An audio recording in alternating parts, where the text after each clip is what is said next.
My presentation is on environmental justice issues in New York City. Throughout New York City's development, environmental burdens have been disproportionately placed on communities of color.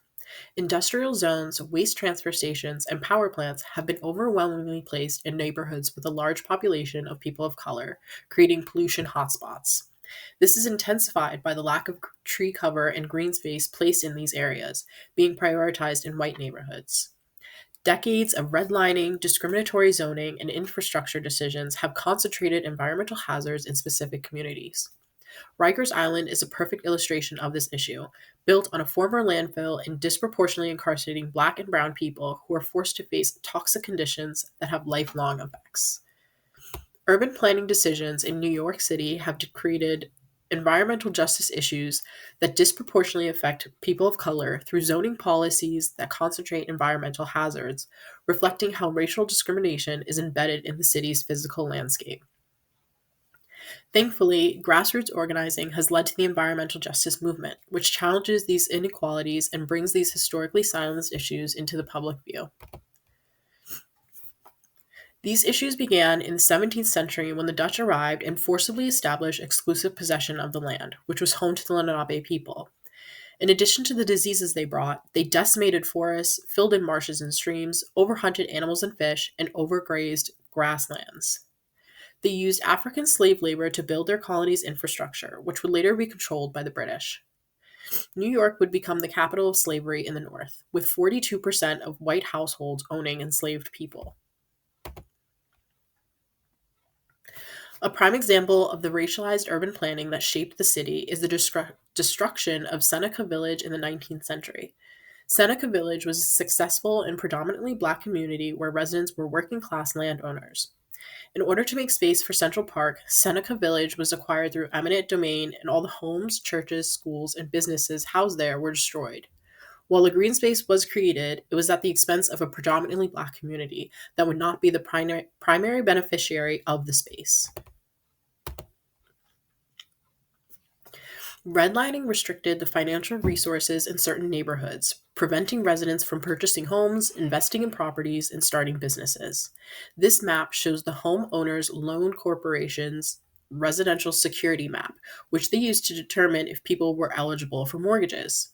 People of color were denied access to areas labeled desirable, forcing them into hazardous areas, and generations later, this segregation is still prevalent. Liv Yoon, a postdoctoral researcher at Columbia University's Earth Institute, states, redlining excluded these neighborhoods from real estate and infrastructure investment, contributing to disparities that still persist today, including being more vulnerable to extreme heat and related health risks. Pictured is Robert Moses, an urban planner who began building projects in New York during the 1920s. Moses embodies the urban planning methodology that made New York what it is today. He bulldozed the homes of Black and brown people to make space for parks, built highways through their neighborhoods, and even made sure bridges were low enough to keep city buses from passing through. These decisions would compound over time and lead to the environmental justice issues that New York City deals with today. While these issues affect everyone to some degree, they were in a way designed to harm people of color the most.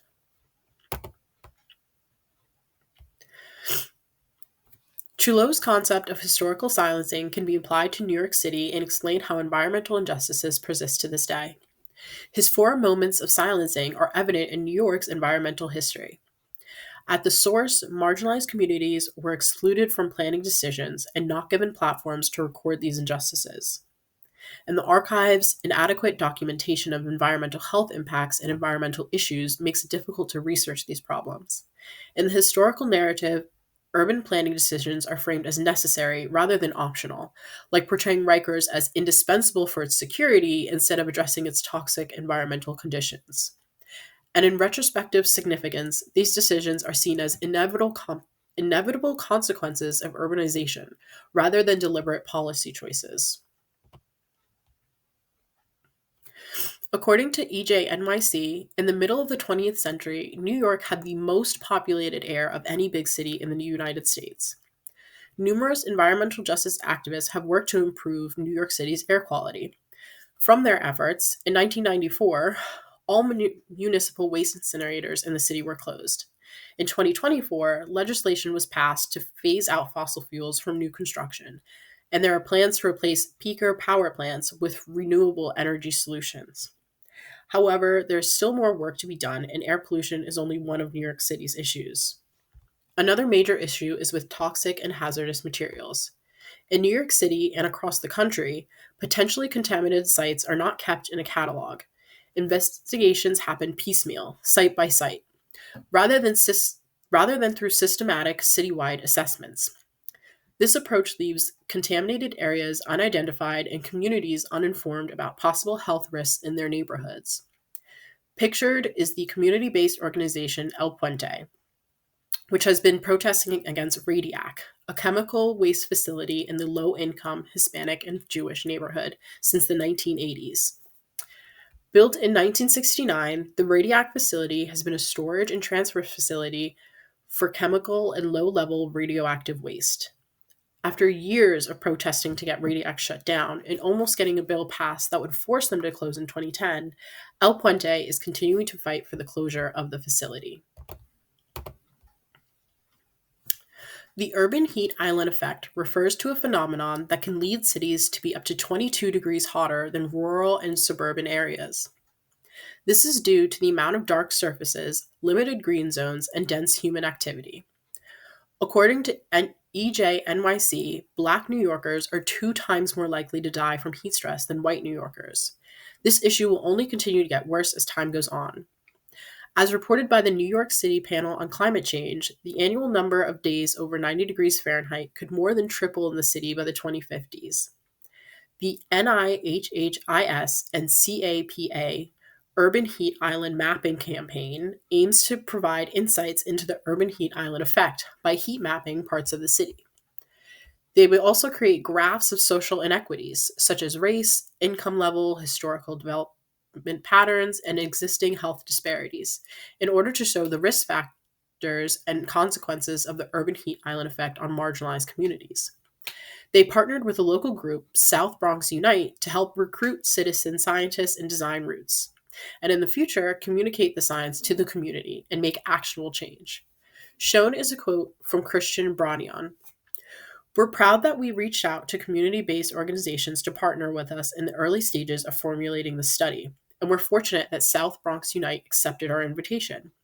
These folks are the experts on their community, and their input makes our study more robust. It's important that we're not treating the community like a laboratory with lab rats, but as equal partners. Liz Savenko's essay, Remembering Rikers, discusses the numerous environmental injustices happening on the island every day. She cites that in the early 90s, the number of people on Rikers exceeded over 30,000, over 20,000 incarcerated people, and more than 10,000 correction officers, lawyers, and service providers and visiting family members. According to EJNYC, 58% of people held in New York City jails in 2022 were Black and 31% Hispanic or Latino. Liz Savenko writes on pages 216 to 217 about how the island was constructed for incarcerated people with no concern for their health and safety.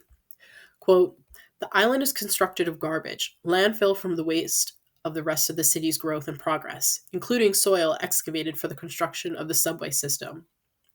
The decomposing garbage that forms its ground emits methane, a gas both poisonous and flammable. Parts of the island spontaneously catch fire on a regular basis." Unquote. Additionally, as stated in the EJNYC's report, Rikers is located less than 300 feet from LaGuardia Airport's runways, exposing residents and staff to jet fuel emissions and excessive noise pollution. The facility is also not fully air-conditioned, increasing heat vulnerability. Going back to historical silencing, Savenko talks about how Rikers appears and disappears on subway maps, sometimes only appearing as a blank shape. And according to EJNYC, any formal studies of environmental and health impacts on the island are not publicly available. This systematic erasure, both literal on maps and figurative through data suppression, exemplifies Trullo's concept of silencing, allowing environmental injustice to continue unchallenged while keeping one of the city's most toxic environments invisible to the public. The environmental injustices embedded in New York City's landscape reveal how racism has been physically constructed into urban spaces through decades of discriminatory planning decisions. In the future, policy reform will not be enough to undo this damage. A new framework needs to be developed, one that centers environmental justice and supports community based organizations like the NIHHIS and CAPA has done with their study. Thank you.